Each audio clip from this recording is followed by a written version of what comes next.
আবার আমি ফিরে আসব। ভার্চুয়াল মাধ্যমে তার সঙ্গী সাথীদের এই বার্তা দিয়েছেন বাংলাদেশের নির্বাসিত প্রাক্তন প্রধানমন্ত্রী শেখ হাসিনা। ভারত থেকে প্রচারিত একটি অডিও বার্তায় এবং ভিডিও বার্তায় তিনি বলেন যে তিনি আবার ফিরে আসবেন এবং বাংলাদেশের শাসনভার গ্রহণ করবেন। আওয়ামী লীগের অনুকূল পরিস্থিতি হলে তিনি যে বাংলাদেশে ফিরবেন সেই কথাও জানান শেখ হাসিনা। তিনি ভার্চুয়াল মাধ্যমে অর্থাৎ আওয়ামী লীগের ফেসবুক পেজে তার এই ভাষণটি সম্প্রচারিত হয়। হাসিনা তার ভাষণে পরিষ্কার বলেন যে তিনি মনে করেন যে বাংলাদেশে বর্তমান তদারকি সরকার এক অনৈতিক কার্যকলাপ চালাচ্ছে।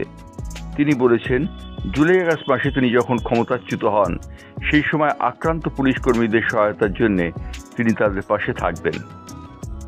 তাকে এক পুলিশ কর্মীর স্ত্রী বলেন যে তিনি প্রায় নিঃস্ব হয়ে গিয়েছেন, কারণ তার স্বামী হাসিনাকে সমর্থন করার অপরাধে নিহত হয়েছেন। হাসিনা তাকে বলেন যে আমি ফিরে আসব এবং তোমাদের পাশে থাকব, এই বার্তা আজ আমি দিচ্ছি।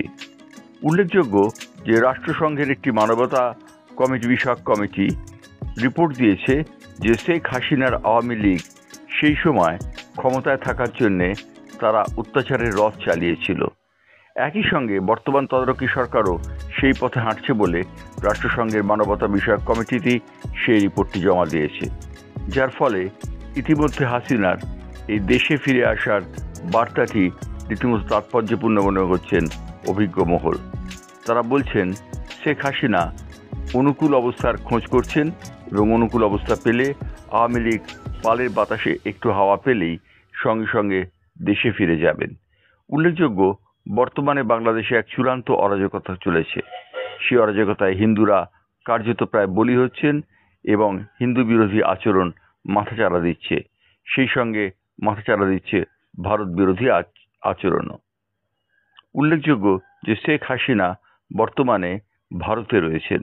নয়াদিল্লির কোনো একটি জায়গা থেকে তিনি এই ভার্চুয়াল বৈঠকে বলেন যে তিনি দেশে ফিরে আসার ব্যাপারে উন্মুখ এবং তিনি মনে করেন তিনি দেশকে আগামী দিনে নেতৃত্ব দেবেন।